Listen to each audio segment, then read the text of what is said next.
Nearly 2 years after the invasion of Ukraine, and just over 1 year of the attack, horrific attack on Israel, how have those conflicts affected cities in the U.S.?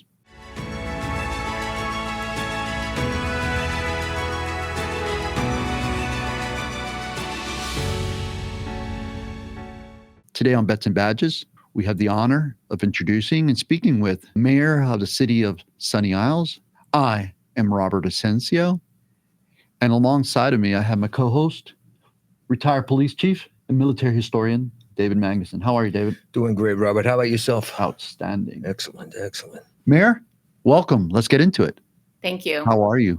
I'm great. Thank you for having me. And I know that you, as the mayor of the city of Sunny Isles Beach, have been extremely busy, but this topic that's seldom discussed, how have these conflicts and this raging course of violence in the Middle East of impacting your community? And I really appreciate you discussing this, because it's very important that this conversation remains a top of mind, top priority in any possible way, and certainly with your viewers and especially those that may not really understand what's happening over there and how it affects us here. I had the privilege of being there in June with the Combat Anti-Semitism movement. And as I was there, I understood that much more how important it is for us to understand what's happening there and how it impacts us here. We're so lucky in the state of Florida that we are unlike probably any other state in the country to not be subjected to the incredible rise of anti-Semitism. And certainly in Sunny Isles Beach, it's not tolerated for even a second. And that's why at every single commission meeting and every opportunity that I have, if you look at my social media feeds, I'm really focusing on Israel, not necessarily from this point of view of a kind of a foreign relations, but really to show how closely we are entwined with the exact same values. The fact that Israel is in many ways fighting our fight out there for democracy. They literally eliminated people that we had $5-6 million bounties on. That are on our terror list. And in a community like mine, where we do have a lot of Israelis, but we also have a lot of non-Jews, and certainly Jews that are not necessarily Israelis, that have been incredibly supportive and really have shown a tremendous increase in empathy and understanding as to why it's important for us to support Israel. Now, all of a sudden, with a terrorist organization launching a heinous attack a year ago, now it rises. Now the anti-Semitism rises, almost like you weren't siding with Egypt or Jordan back then, but now you're siding with, you're calling, and I'm talking about the rise in anti-Semitism. You're bringing people to the table to push hatred against a religious group right here in this country. And it spread. So, what I'm hearing here is that there has to be that need for the relevancy to continue. It has to remain relevant, because there is no room for hatred in this country, regardless who's being affected by it, not just Jews, anybody. Has your community received a lot of people from these impacted zones, for lack of a better way to describe them, these conflicts? And how is your city dealing with them? Well, certainly from Ukraine and Russia, but I was surprised to see how many families in our community that have dual citizenship the past summer, after school finished, decided that they would continue to go to Russia for the summer like they normally do. I was kind of shocked that they were willing to take that chance, because at any moment, either border could be closed, and they weren't going direct. They're all going through I think Turkey, or mostly through Turkey or Poland. But we are still seeing people come. It's kind of hard to be an immigrant in our community because of it's hard to be an immigrant anywhere in South Florida because of the cost of living, but that much more so here. So what's happening is that a lot of them, I think, are going more north or west into either North Miami Beach, Hollandale, those areas.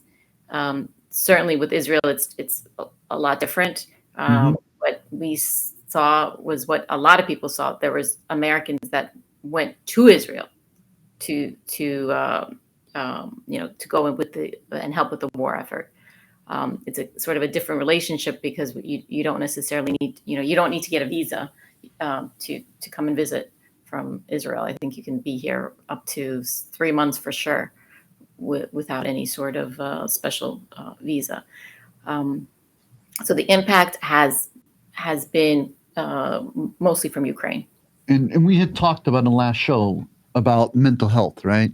We, you have people who have witnessed atrocities more than any human should ever have to bear witness to. Now they're coming to our country, whether they were here before or they went over. But the point is that they have witnessed those horrific incidents, and now there are certain needs that come about. Have you noticed a greater need for these type of services to be delivered to the community? We don't get those sort of requests. I can tell you just from the circles that I'm in and what I have witnessed as a bigger community, there is that sort of communal, I guess, trauma that is felt. Certainly, if anyone has seen images or video of either Ukraine and certainly, from Israel, there is that 47-minute unedited video that I have not seen and that I won't watch because I've seen so many, short portions of that video.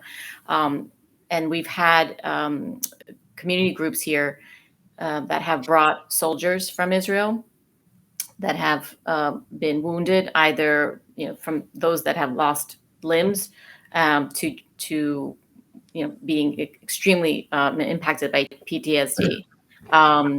And so, whereas I think in the past you had to be there to witness it, and then you have the mental health needs.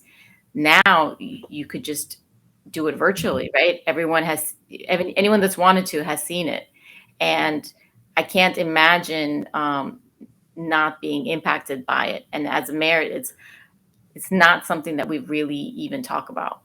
Yeah, silent trauma. Yeah, you know what though? But back in what was it, October? It was a Monday, October of last year when you were on. You had the foresight to say something, and it stuck with me. It becomes apparent in the weeks and months to come when we sort of asked you that question. That was great foresight on your part. And we talked about generational trauma, vicarious trauma, for sure, vicarious trauma. Now you don't have to be there to see it. You're impacted by it, and it's repeated and repeated. It's not like it's a one look and away. Now there's more people sending you stuff. There's more things you're seeing and you're hearing more, through social media or the various news outlets. So, yeah, I mean, what might have happened a decade ago, it's magnified tenfold. You'd have to think now on both fronts of what's going on and the sad stories that come out of it and the visuals. So that was very important. Again, relevancy. That's the word. I think that's the takeaway here. It has to remain relevant in what's going on. So how has your city council or commission been responding? What are the type of things that they're doing in response to this developing story? Language and the kind of language that we use to describe what's happening is really important. And it certainly is, I would say it's a war. It's a war on 7 fronts. It's a war that is much more, I guess, in the media than ever before. It's just that we're all so used to Israel being attacked that it becomes sort of the status quo, that you can't possibly have a war for all of these years. But now it is absolutely a full-fledged war. And as a result, my commission has been extremely supportive in every single resolution that I have sponsored.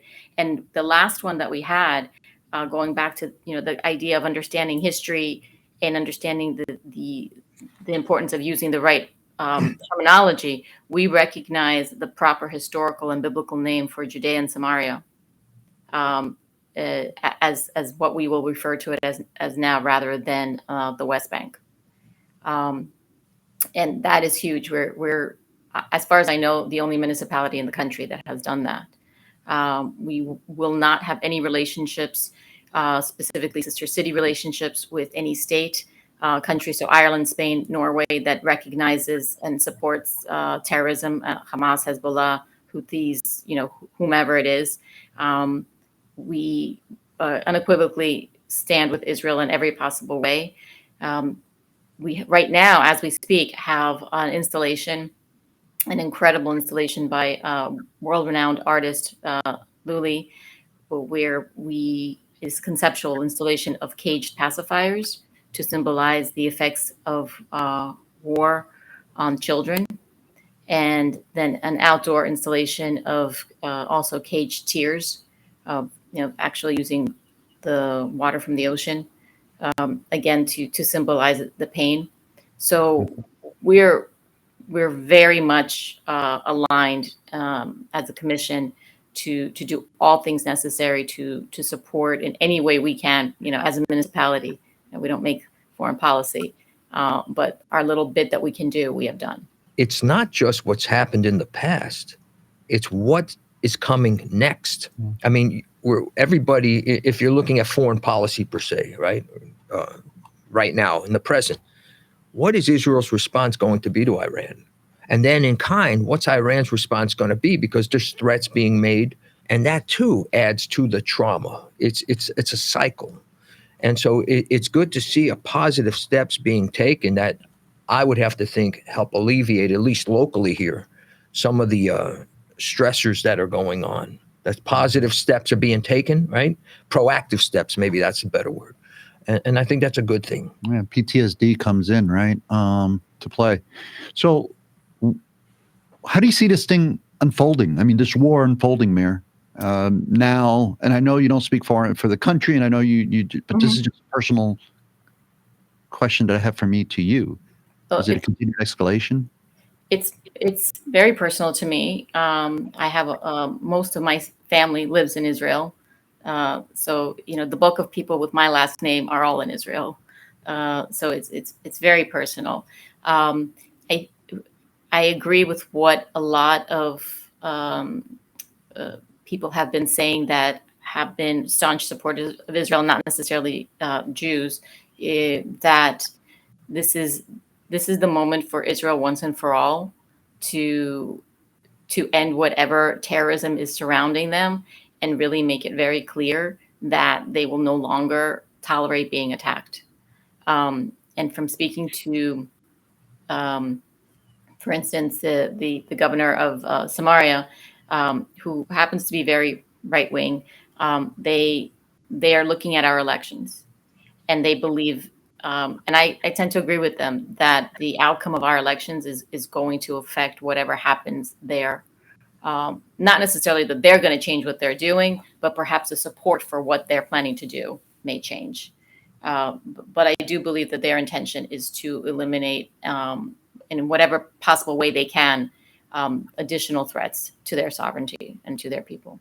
I take it your family is as safe as can be, right? And the family or extended family in Israel. Well, they're scattered all over the country, and the country is tiny. It's like the size of New Jersey. I'm on a bunch of WhatsApp chats that I get information about the sirens and whatever's happening, and it's nonstop. So this is before we used to say this is normal for them, and this is no longer normal. It can't be normal for anyone. So going back to the effect that this is going to have on generations of people. It's going to ripple down for I don't even know how many years. I don't know how long you can tolerate being, going to sleep and constantly hearing sirens. And then before it used to be sirens. Now it's actually hearing the bombs. I can't even imagine that. So physically, yes, thank God they're safe. The anger and the rage of war will live on forever. Mm-hmm. Well, we're at a crossroads right now. I think the whole world. We'll speak for Israel, though.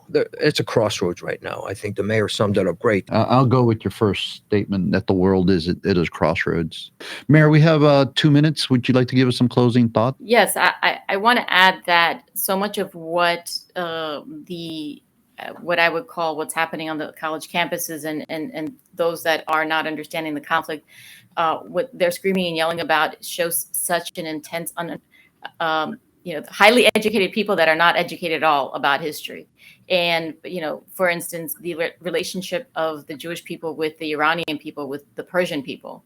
I think people forget how strong that relationship has always been. And the terrorist regime that controls Iran right now is not the Iranian people.